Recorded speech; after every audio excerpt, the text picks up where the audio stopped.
정책자금. 안녕하십니까. 반갑습니다. 안녕하십니까. 야, 드디어, 별풍당당님 별풍선, 감사합니다. 감사합니다. 야, 드디어 2019년 새해가 밝았네요. 어제가 19년 1월 1일이었고요. 오늘이 이제 드디어 1월 2일인데, 우리 팬님들, 그리고 우리 위원님들, 어떻게 한 해 계획 잘 세우셨나요? 저는 잘 세워서 올해는, 2018년도보다 더 멋지게, 성장하고, 발전하는 그런 한 해가 될 수 있도록 제가, 많은 플랜들을 짰고 준비를 했습니다. 우리 위원님들, 팬님들, 당연히 그러실 것이라고 생각하고, 2019년 첫 방송 들어가도록 하겠습니다. 자, 와, 진짜, 한 해가 어떻게 갔는지 모르게 그냥 나이 한 살 더 먹고 이랬는데, 올해는, 정말 계획한 대로 뜻한 바 다 이루면서 하나씩 하나씩, 성취하는 그런 한 해가 되기를, 간절히 바라는 마음으로, BJ 진우도 열심히 최선을 다해서 진행하도록 하겠습니다. 자, 오늘의 첫 번째 시간. 정책자금 고수가 되는 108가지 전략 팍팍! 자, 오늘 벌써 이제 23번째 전략입니다. CCRS 분석 전략. Corporate Credit Rating System. 이제 CCR란 Corporate Credit Rating System.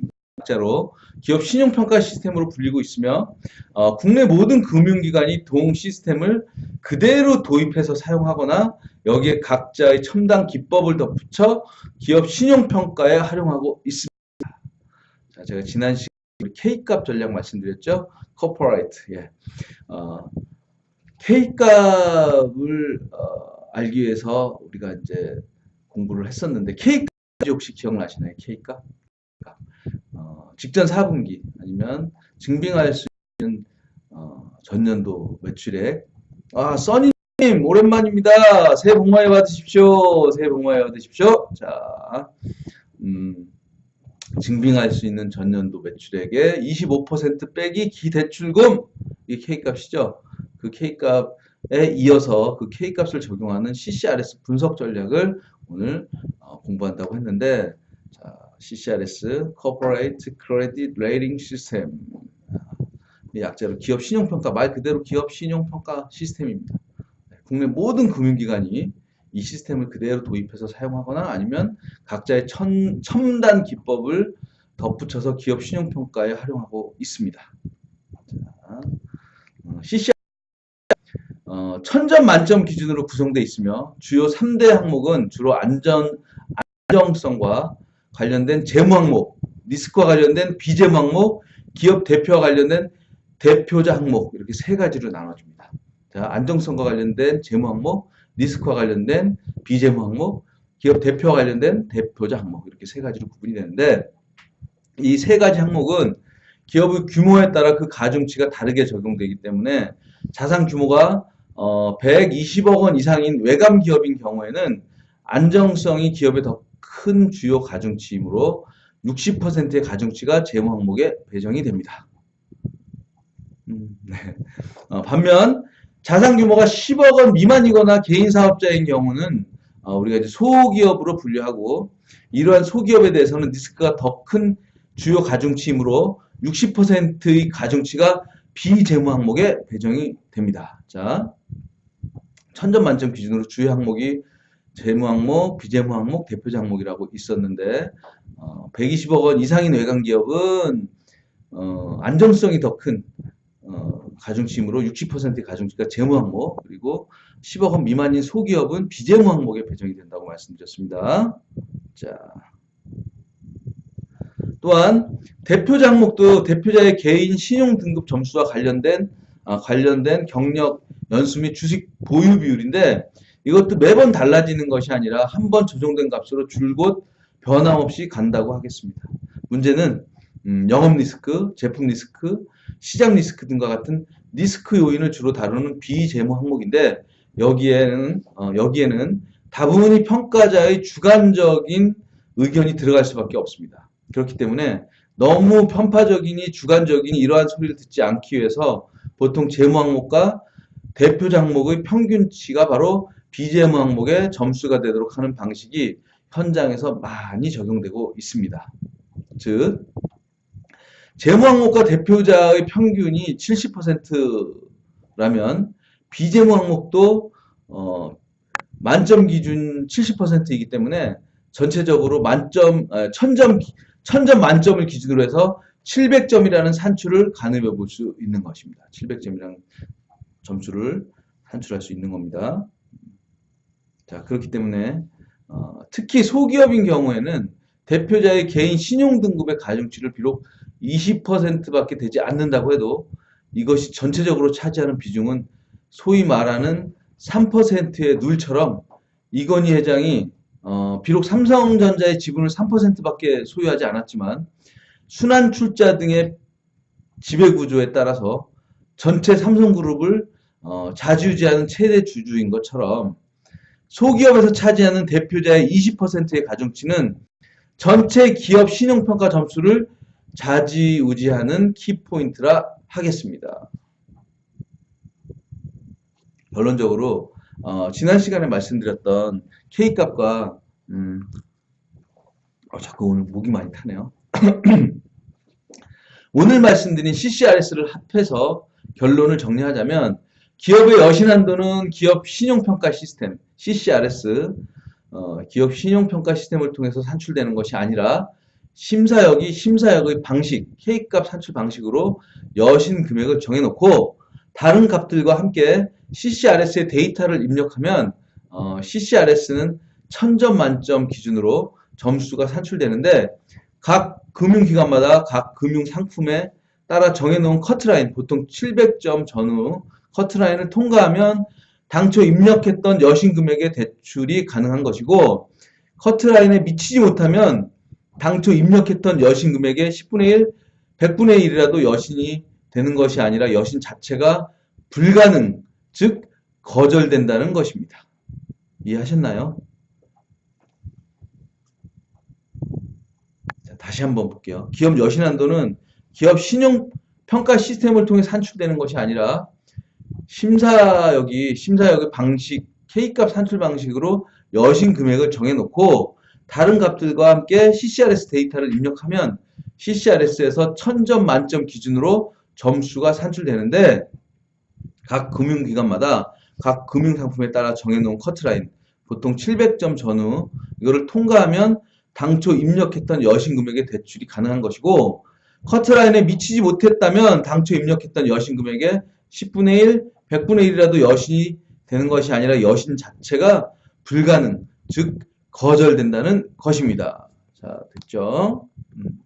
자, 최근에는 제가 이제 보증, 융자 이렇게 알아봤는데 다음 시간부터는 다시 R&D와 관련된 전략으로 돌아갈까 합니다. R&D. 과학기술에서는 크다, 높다, 많다라는 추상적인 표현 대신 정확히 수치로 얼마가 명시될 수 있어야 하는데 얼마 이렇게 이제 명시되어 있어야 하는데 이러한 전략을 우리가 이제 정량화 전략 또는 수치화 디지트 전략이라 하겠습니다. 그래서 다음 시간에는 기술사업계획서를 작성할 때 수치는 어떻게 작성해야 하는지 그 수치를 기재하는 디지트 전략에 대해서 말씀드리도록 하겠습니다. 우와, 별풍당당님 별풍선 감사합니다. 감사합니다. 디저트가 아니라 디지트. 먹방도 한번 할까요? 먹방 좋죠. 먹방 한다고 해놓고 아직 못했습니다. 먹방 하려면 시간도 막 쫓기고 준비도 좀 해야 되고 해서 카메라도 여러 대 설치해가지고 이렇게. 그렇지 않아도 오늘 우리 협회장님께서 그 VR 카메라를 사셨다고 하던데 3D 지원되는 그 카메라로 사진 찍어가지고 하면 먹방도 재밌을 것 같습니다. 하여튼 그래서 이제 카메라 설치를 하고 뭐 이래야 되는데 어쨌든 자 그래서 CCRS 분석 전략 어떻게 분석하는지 이해하셨죠? K값 전략하고 연관이 돼서 진행이 되는 거니까 이렇게 이해하시면 되고요. 다음 시간에는 제가 이제 디지트 전략으로 넘어가도록 할게요. 예, 감사합니다. 자, 다음 테마로 넘어가도록 하겠습니다. 짜자잔! 자, 원래 제가 금주의 이색 정책 사업을 진행했었는데, 금주의 이색 정책 사업은 이제 워낙 이색적인 정책 사업이 많긴 했어요. 했는데, 음, 실제로 지금 정책 자금이 지원되는 게 좀 필요할 것 같아서, 이 시간부터 이제 오랫동안 계속 나오는 정책 자금에 대해서 제가 이제 안내를 해드리려고 금주의 정책 자금이라는 테마로 변경을 했습니다. 그래서 금주의 정책 자금. 사실 어떻게 보면 오늘의 정책 자금이 될 수도 있어요. 자, 금주의 정책 자금 어떤 게 떴는지 오늘 두 가지 제가 소개할 거예요. 자, 2019년 1월 소상공인 정책 자금 접수 안내 떴어요. 자, 소상공인 시장진흥공단에서 소상공인 정책자금 지원을 해주는 그 사업인데요. 어, 대상 자금이 이제 대리대출, 직접대출. 제가, 이 방송할 때 거의 초기에 아마 제가 소상공인 정책자금에 대해서 한번 말씀드린 적이 있는데, 그때 제가 이제 대리대출, 직접대출에 대해서 이제 말씀을 드렸었는데, 대상 자금 이제 대리대출이 있고 직접대출이 있습니다. 그래서 성장 기반 자금, 성장 촉진 자금 이렇게 나눠져 있고 직접 대출은 소상공인 특화 자금, 신사업 사관학교 연계 자금, 성공불 융자 이렇게 나눠져 있고요. 자, 아이고야 별풍선, 아이고 참 이렇게 끊임없이 별풍선 알려주시는 우리 별풍당당님, I love you, I love you, I love you 감사합니다. 은행 대리가 대리해서 대출 아닙니다. 직접 대출은 맞네요. 은행 대리가 해서, 은행 대리가 아니고 은행에서 대출 받는 게 이제 대리 대출인데요. 어, 자, 그걸 제가 이제 다시 한번 설명을 해드릴게요. 대리 대출은 은행에서 해주는 그런 자금이기 때문에 이제 대리 대출이라고 합니다. 그래서, 어, 그, 뭐야. 일반 경영 자금이 있는데, 일반 경영 안정 자금, 창업 초기 자금, 사업 전환 자금, 소상공인 긴급 자금, 뭐 긴급 경영 안전 자금, 청년 고용 특별 자금, 특별 경영 안전 자금 이렇게 있고, 그다음에 이제 직접 대출이 있습니다. 이렇게 이제 두 가지로 나눠져 있어요. 근데 이게 지금 자금이 떴습니다. 대리 대출 접수 기간 1월 2일부터 수시 접수 예산 소진까지. 그렇기 때문에 이제부터 빨리빨리 가서 어, 대리가 하여튼 빨리빨리 가서 접수해서 진행을 하셔야 합니다. 진행하시면 되는데 직접 대출 접수 기간은 1월 9일부터 1월 18일까지 8일간이고요. 아까 앞에서 직접 대출은 뭐뭐뭐 있다고 말씀드렸죠. 그래서 이제 이렇게 진행을 하면 되는데 대리 대출 같은 경우는 공단 지역센터 이런 데 가서 일단 정책자금 지원 대상인지 확인서를 발급을 받고 그다음에 신용평가 신용보증서를 받습니다. 신용보증기관에서 신용 재정 상태, 경영 능력, 사업성 등 평가 후에 대출 실행을 합니다. 은행에 가서 신용 담보 보증 등을 통해서 대출을 진행을 하는데 뭐 은행에 대리도 있을 거고 과장도 있을 거고 뭐 많이 있을 텐데 잘 모르겠습니다. 은행 직급 시스템이 어떻게 돼 있는지 대리가 대출해 주는 건 맞을 것 같기도 하네요. 대리가 담당이면. 그다음에 직접 대출은 신청서 접수는 이제 똑같이 이제 공단 접수센터에서 이제 하는데 소상공인 방문 접수 및 적격 여부 판단을 합니다. 그리고 사업성 평가 및 대출 한도 정하고 그다음에 대출 실행을 하는데 대출 약정 체결 및 대출금 지급을 해서 이렇게 하는데 이 부분에 대해서 이제 궁금하신 거 있으면 중소기업 통합 콜센터가 있습니다. 1357 국번 없이 1357 여기로 전화 주시면 이제 그 공단 지역센터로 안내해 줄 거고 공단 지역센터 전화하면 어떻게 하십시오 하고 안내를 해 드릴 겁니다. 그래서 제가 금주의 정책자금 소상공인 융자 자금에 대해서 이제 말씀드렸고요. 자, 대리대출 신청 시에 공통 제출 서류가 실명 확인 인증표, 뭐 주민등록증 아니면 사업자 등록증 뭐 이런 것들이 필요합니다. 그리고 상식 근로자 확인서, 그다음에 이제 뭐 업종별 연 매출액 확인 서류 뭐 이런 것들 공통 사항들 이제 준비해 가면 되고요. 그다음에 소상공인 긴급은 일자리 안정자금 지급 결정 통지서 등 수급 확인서 뭐 이런 그 사이트에 들어가면 이런 안내가 있고 또 자기가 받아야 될 자금이 어떤 건지 체크해 가지고 진행하시면 됩니다.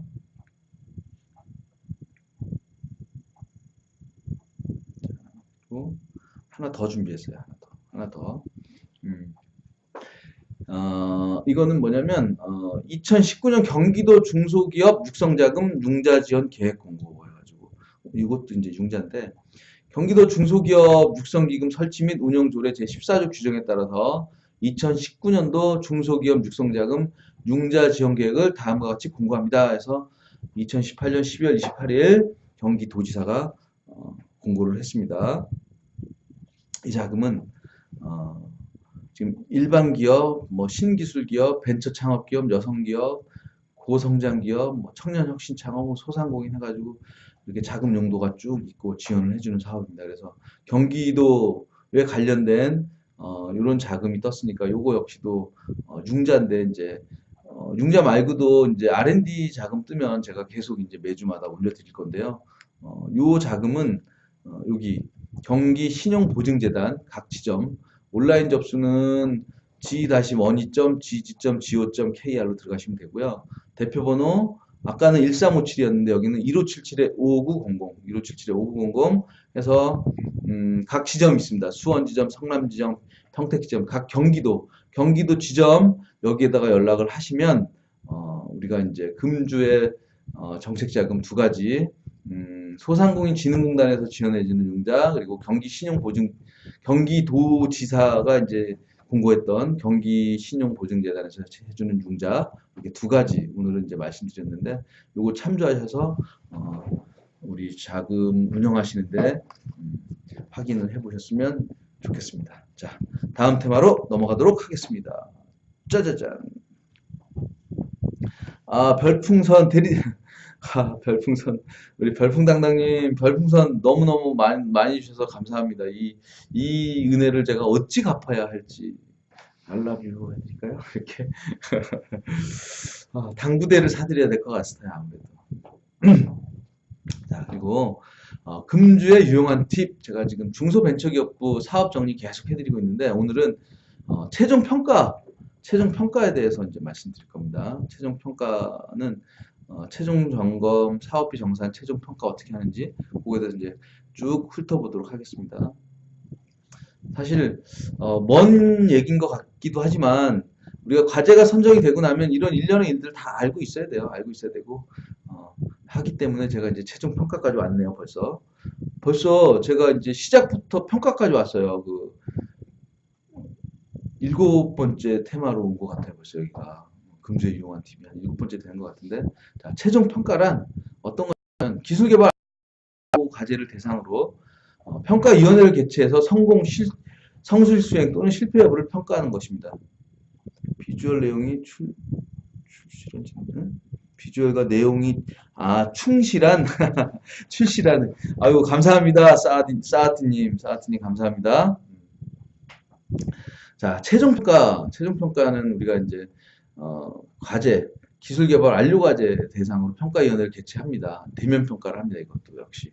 그래서 성공, 성실, 수행 또는 실패 여부를 평가하는 건데 최종평가 선행사항들 중에서 최종 보고서 제출을 하는데 우리가 먼저 이제 평가하기 전에 최종 보고서를 제출합니다. 주간기간, 또 협약 완료일 기준 2개월 이내, 그리고 최종 점검 실시, 관리기간 최종 보고서 제출일 기준 2개월 이내 이렇게 해서 최종평가 선행을 진행합니다.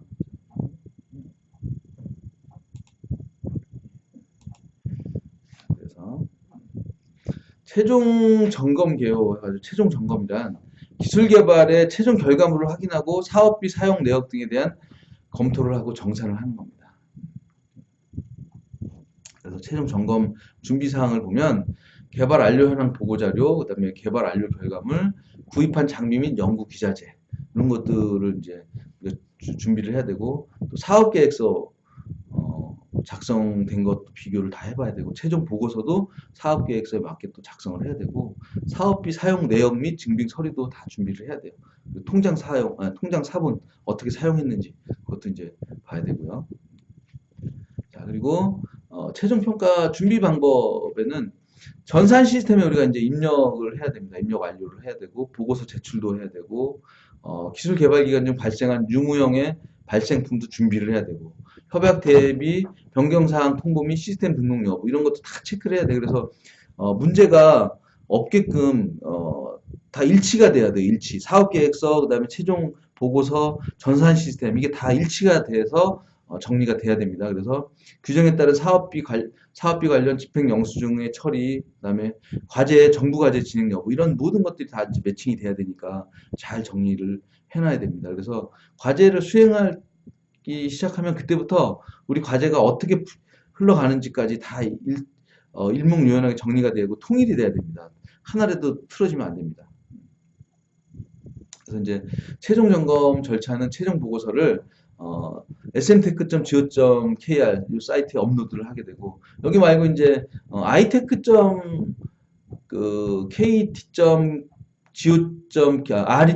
여기 이제 산업부 과제 그 과제 역시도 이렇게 종합관리 시스템 비슷한 게 있어서 거기에 올리는 게 있어요. 근데 이건 이제 중소벤처기업부 사업이라 이제 중소벤처기업부 관련된 내용을 제가 이제 말씀드리는 거고 관리기관 및 전문기관에서 이제 최종 보고서를 확인하고 수정사항이 있을 때 재작성 후 시스템에 등록을 합니다. 그리고 전산 제출 완료하면 그 다음에 이제 최종 점검 실시를 하는데 먼저 현장 점검 한번 합니다. 현장 점검. 현장에 와서 현장 점검 한번 하고 자, 그리고 이제 최종 점검 절차를 다시 한번 볼 때 이제 협약 종료일 3개월 이내에 우리가 이제 그 전체 내용 수정 및 보완 요청된 거를 제출을 해야 되는데 미제출 과제일 때는 전문가에서 이제 독촉을 할 거고 이렇게 하는데 3개월 이내에 만약에 제출을 못하면 중단 판정이 내려질 수 있으니까 3개월 이내에는 무조건 제출을 해야 합니다. 그리고 사업비 정산 기술 개발 사용 투명성 확보를 위해서 우리가 이제 기술 개발에 사용된 내역을 정리해서 제출하는 절차인데 이거 역시도 이제 우리가 전산에서 다 등록하고 풀어갑니다. 그리고 사업비 정산 절차는 종료 후 2개월 이내 사업비 실적 보고서, 공인회계사 감사 보고서 이런 것도 자료도 만들고 전산도 올리고 이렇게 합니다. 그리고 사업비 잔액이 있는 경우 사업비 잔액을 포인트로 이제 스탁은행으로 환원을 시킵니다. 그래서 정부 출연금 잔액은 개발 기간 동안의 현금을 기준으로 1,000원 미만은 절사하고 기술 개발 포인트제를 적용하는 경우 원 미만으로 절사합니다. 근데 가능하면 정책 자금 우리가 받은 거, 정부 출연금 받았으면 어떤 방법을 해서라든지 어떤 방법을 쓰더라도 가능하면 다 활용하는 게 제일 좋죠. 어차피 받은 자금인데, 그죠? 굳이 환원할 필요 없잖아요. 그러니까 잘 쓸 수 있으면 좋겠습니다. 그리고 정산 절차는 주관기관이 이제 관리기관 및 전문기관에 이제 제출을 하게 될 거고, 관리기관 및 전문기관에서 요구를 하면 거기에 이제 제출하게 되고, 재반 증명 서류와 장부를 협약기간 종료일 이후에 5년간 보관합니다. 5년간. 그리고 정산 결과에 이의가 있을 때는 일에 한해서 소명 자료를 제출합니다. 예를 들어서 노트북 샀고 이런 것들 노트북을 그냥 노트북 뭐 이런 식으로 기재하면 이거 있잖아요.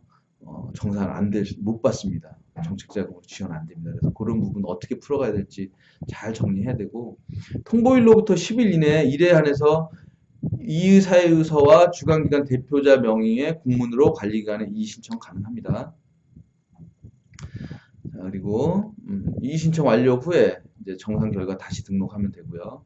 통보 30일 이내 통보받은 정산금을 전문기관 명의 회수 관리 계좌에 입금을 해줍니다. 자, 그리고 사업비 정산 절차가 이제 현장 실태조사 검토하고 사업비 집행이 불량한 경우 중단 또는 실패 조치까지 갈 수 있기 때문에 사업비도 우리는 잘 사용을 해야 합니다. 그리고 자동 회수금도 있고 민간 지금 반납 처리금도 있고 민간 추가 납부금도 있고 뭐 이런 것들이 있으니까 민간 부담금의 이자 발생은 사업비 사용 실적 보고서 접수일 기준으로 이제 이자도 발생해요. 이게 정책자금 통장에 들어와서. 그리고 과제 정산을 합니다. 그래서 통보일로부터 주관기관에 추가 납부금이 있는 경우에는 통보일로부터 30일 이내에 전문기관의 명의의 해수금 관리계좌에 입금을 하면 되고요. 민간 부담금 처리가 있는 경우는 주관기관의 관리계좌로 입금을 해야 되고 이런 내용들은 또 그 사이트에 들어가면 잘 정리가 돼 있어요. 그래서 하나씩 보실 필요가 있어요. 그리고 사업비 불인정 케이스 요거는 좀 한번 짚고 넘어가야 될 것 같아요.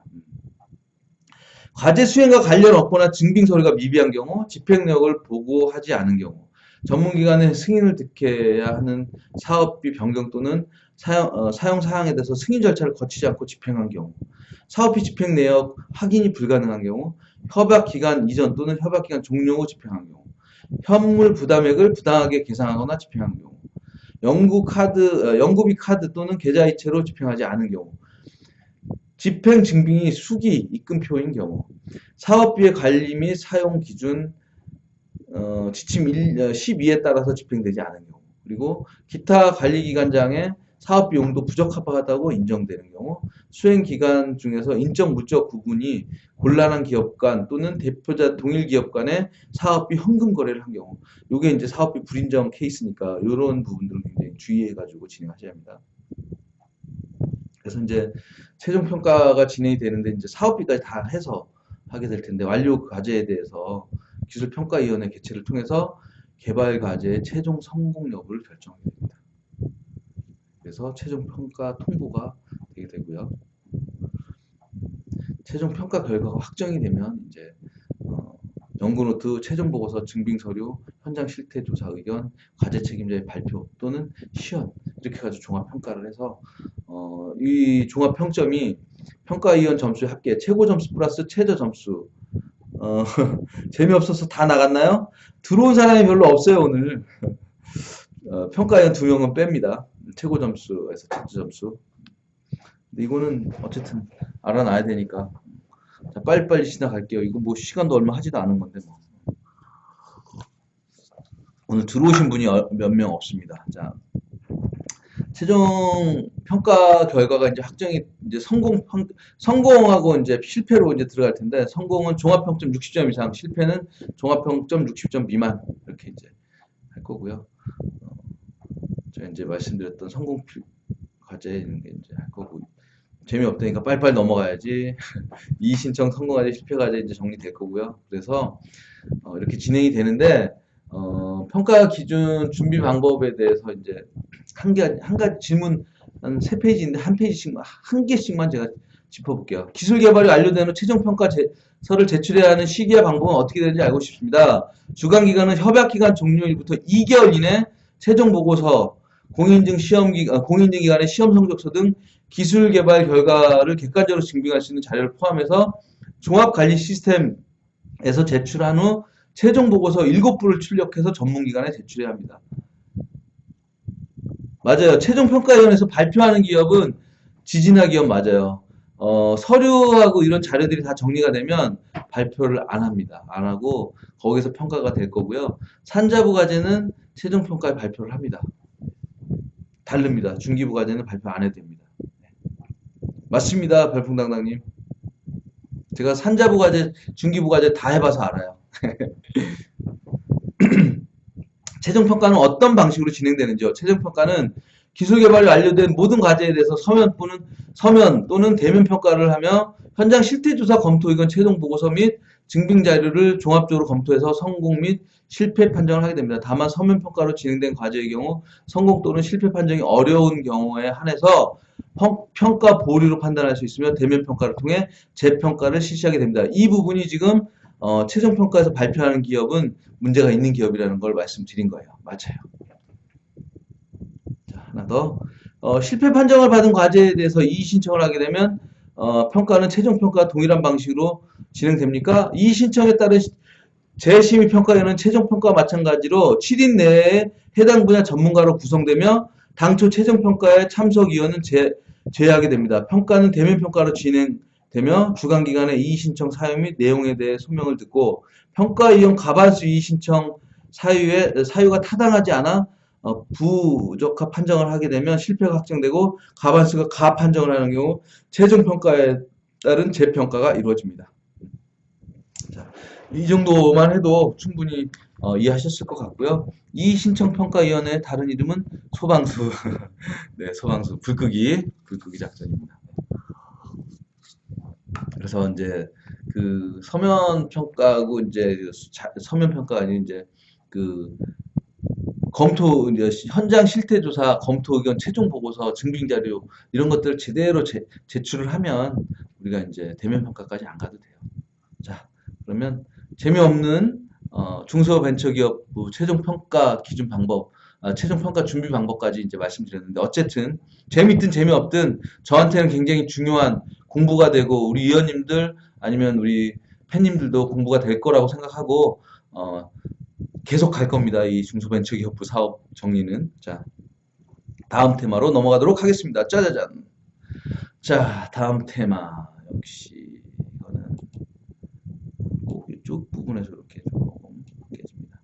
자, 세계에서 가장 비싼 시계. 저 시계 굉장히 좋아하는데 세계에서 가장 비싼 시계 저는 이제 제가 알고 있는 시계는 대략 뭐 노렉스나 뭐 브라이틀링이나 뭐 여러 가지 있는데 뭐 까르띠에나 뭐 이런 거 있는데 전혀 제가 모르는 금액도 어마무시한 그런 시계들이 있더라고요. 그래서 제가 이제 한번 올려봤습니다. 세계에서 가장 비싼 시계 금주의 탑3로 들어가 보도록 하겠습니다. 자, 1위 예거 누쿨트루. 야, 예거 누쿨트루 발음하기도 되게 어려워요. 야, 예거 누쿨트루 하나로 약 680억 원으로 추정된다고 하네요. 저런 시계 참 대단하네요. 그죠? 576개의 다이아몬드와 사파이어, 18K 화이트 골드로 스트랩을 제작했으며 시계에 사용된 소재와 브랜드 가치를 따졌을 때 최소 680억 원으로 추정된다고 하는 세계에서 가장 비싼 시계 예거 루쿨트루라고 하네요. 예거 루쿨트루. 보셨죠? 시계 18K 화이트 골드 스트랩이 전부 다 그걸로 돼 있는 거예요. 그리고 576개의 다이아몬드 사파이어. 와, 다이아몬드와 사파이어. 대단하죠? 680억 원. 그래서 뭐 어쨌든 한번 보여드리는 겁니다. 저는 이런 시계에는 별로 관심 없고 저는 한 노렉스나 뭐 브라이틀링이나 이 정도 남자들 로망 차, 자동차, 시계 맞나요? 저는 그런 거 좀 욕심이 있어요. 야, 2위 캐럿 쇼파드. 야, 보기만 해도 이쁜데 이 시계는 하나로 300억 원이라고 합니다. 300억 원. 와, 300억 원. 이런 시계는 거의 뭐 어디 박물관에 소장을 해야 되나 이거 누가 사서 찰 수도 없는 시계일 것 같아요. 그죠?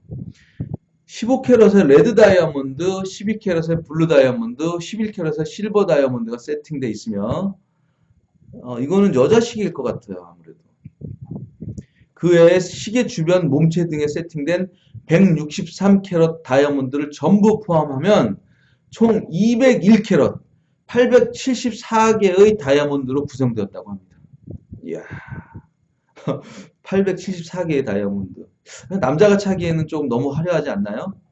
뭐 요즘은 뭐 남녀 뭐 불문하고 막 화려한 거 하고 있으니까 괜찮은데 어쨌든 이게 하나로 300억 원이라고 하네. 아까 680억 원, 얘는 300억 원. 차고 나갔다가 손목재 그러니까 차고 나가면 안 되겠죠, 그죠? 야, 이런 거는 짝퉁을 만들어도 비쌀 것 같네, 그죠? 짝퉁을 만들기도 어려울 것 같고. 아이고, 감사합니다, 별풍선. 그리고 제 방송 뭐 들락날락 해도 되는데 뭐 나가신 분들 재미없으면 나가도 괜찮고요. 재밌으면 계속 보는 거고. 시간 보기는 꽝. 시간 보기는 꽝이에요, 맞아. 그리고 제 방송이 재미없는 것만 있는 게 아니고 재밌는 것도 많아요. 재밌는 거 보시면 좋지 뭐. 이런 거 얼마나 재밌어요, 그죠? 자, 그리고 파텍 필립 3위. 파텍 필립. 이거는 시계 보기가 좀 괜찮을까? 한번 볼게요. 하나로 132억 원이랍니다. 132억 원. 파텍 필립. 파텍 필립은 좀 많이 들어봤어요. 파텍 필립. 근데 1999년 기준 경매 가격이 132억 원이었고 1999년이니까 현재는 그 가치가 더 많이 올랐을 걸로 추정이 됩니다. 이 시계를 제작하는데 걸리는 시간이 무려 4년이라고 하네요. 4년. 그러니까 1999년이니까 2000년, 20년 지났잖아요. 그러면 지금 가치는 한 200억에서 250억 정도는 될 것 같아요. 아, 참. 참 이런 이 시계 역시도 뭐 시계 보는 거는 좀 불편할 것 같기도 하고 왠지 뭐 허리에다 차는 건지 뭔지 좀 그러니까 손목에 차는 게 아니네 이 시계는 그죠? 그리고 4위 한번 볼까요? 4위 역시도 파텍 필립 월드 타임인데 파텍 필립 월드 타임인데 이 시계는 보기는 좋네요. 시계 보기가 좋을 것 같아요. 월드 타임입니다. 월드 타임. 월드 타임. 하나로 약 46억 원인데 이 제품은 1939년에 제작됐고 시계 옆의 용두를 돌리는 것만으로 각 국가의 시간이 자동으로 변경된다고 하네요. 파텍 필립이 제작한 시계 중 최고의 플래티넘 골드 모델로 손꼽힌다고 합니다. 자, 이거 용두만 돌리면 전 세계 시계의 시간을 다 볼 수가 있어요. 저 도쿄, 뭐 런던 막 다 써 있잖아요. 시드니 써 있고, 홍콩 써 있고. 용도를 돌리면 그렇게 시계를 다 볼 수가 있어요. 시간을. 자, 이 시계는 조금 맞아요. 스마트폰에서 다 돼요. 그 손목에 차는 시계는 우리 그 아날로그를 좋아하시는 분이 있고 디지털 좋아하시는 분이 있기 때문에 아직도 스마트폰 시계가 우리 손목에 많이 안 차 있는 거예요. 좀 틀려요. 아무래도 느낌도 틀리고 무게도 틀리고 가격도 틀립니다. 당연히. 자, 5위는 바세론 콘스탄틴. 이 시계도 제가 좀 압니다. 이 콘스탄틴 시계도 어마무시하게 비싼 시계입니다. 하나로 약 17억 원. 이 제품은 바세린 콘스탄틴에서 론칭 250주년을 기념해서 제작한 제품으로 전 세계에 단 7개만 존재하는 그 가치가 엄청나며 시계에 적용되는 무브먼트 하나를 위해 834개에 달하는 부품이 사용됐다고 합니다. 대단하지 않나요? 자, 834개의 부속품이 사용됐다고 하네요. 야, 참 이런 식의 17억 원, 저는 이 17억 원 너무 비싸, 너무 과하고 비싸고요. 사실 롤렉스나 뭐 롤렉스는 등수에도 없죠. 롤렉스 뭐 끼케야 뭐 5천만 원, 1억 4천 뭐 이 정도 제일 비싸봤자 1억 4천 뭐 이럴 건데요. 롤렉스는 등수에도 없죠. 여기에 들어오려면 17억 원짜리 롤렉스 시계는 아직 없는 것 같아요. 그리고 롤렉스가 그렇게 안 비싸다 보니까 이제 손목에 많이 차 있는 거고. 17억 원짜리 이런 거 어떻게 차겠어요, 우리가. 그죠? 어쨌든 오늘의 금주의 탑3 세계에서 가장 비싼 시계. 서민들이 차는 시계가 롤렉스 맞습니다. 우리 그 한국기술개발협회 전문위원들 서민들이 차는 시계가 롤렉스입니다. 맞습니다. 자, 어쨌든 그 세계에서 가장 비싼 시계 한번 보셨죠? 못 들어본 이름도 있었고 저는 이제 바세론 콘스탄틴이나 이제 파텍 필립스 이 정도는 아는데 그 위에 앞에 3개 있던 것들, 2개 있던 것들은 잘 전혀 모르는 그런 시기였는데 뭐 680억 원, 뭐 320억 원 뭐 이러니까 엄두를 못 내죠. 그거 뭐 누가 차겠습니까? 그거 박물관에 저장해 놓겠지, 그죠? 바세린만 알아요? 이 바세린 바세린. 네. 하여튼 자 금제 탑3 세계에서 가장 비싼 시계 한번 봤습니다. 자 별풍선 감사합니다. 감사합니다. 자 다음 테마로 넘어가도록 하겠습니다. 짜자잔. 자 제가 요거를 좀 다음 시간부터 좀 정리를 해야 될 것 같아요. 지금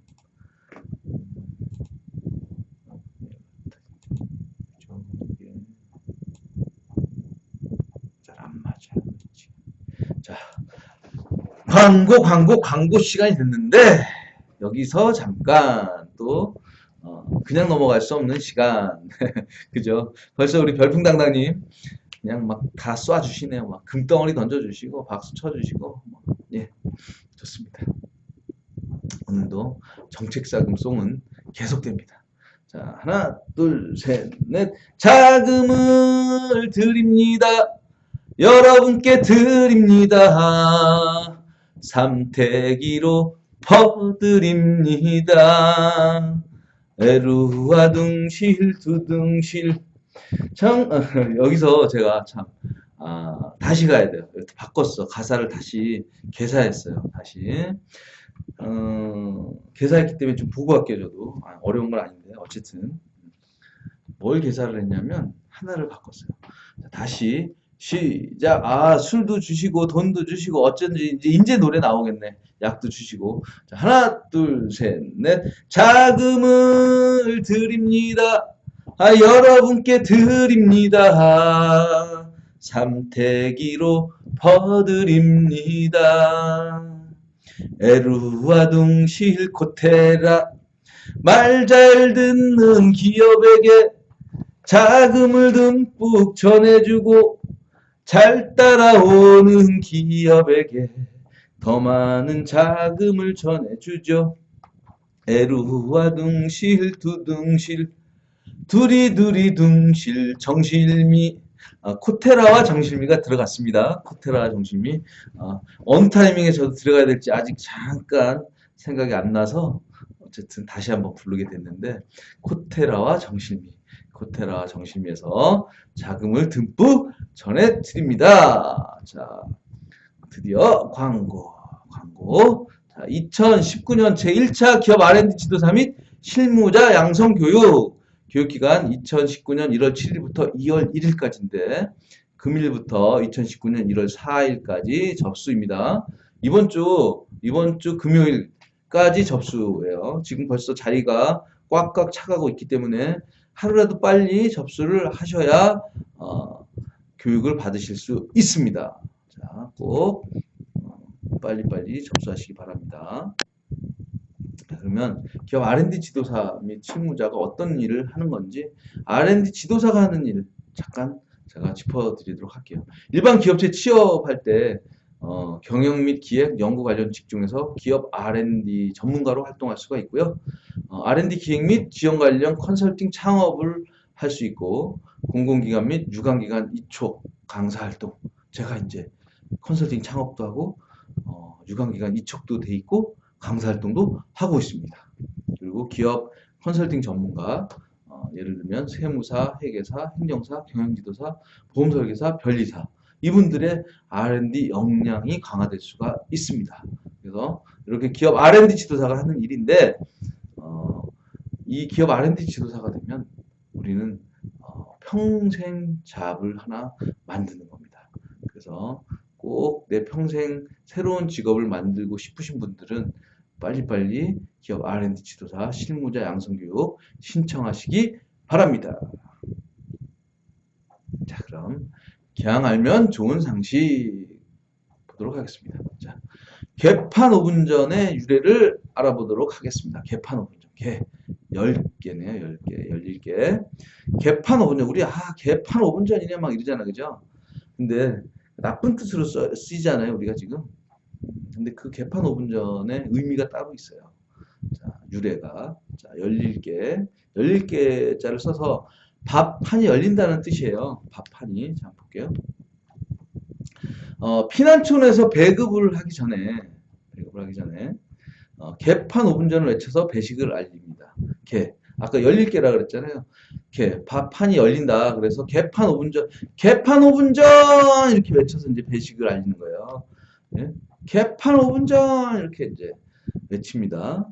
이제 배식을 알리고, 생존을 위한 유일한 식량 보급이었기 때문에 이렇게 알리면, 이때 이제 피난촌에서 막 와가지고 이제 아수라장이 될 수밖에 없던 피난촌이 되겠죠. 그렇기 때문에 우리가 이제 개판 5분 전이라는 말을 했는데, 사실은 이 피난촌의 아수라장 때문에 이제 개판 5분 전이 이제 이렇게 된 건데, 사실은 이 유래를 알아보면 밥에 판이 열린다고 해서 개판 5분 전이라는 말이 나왔습니다. 네.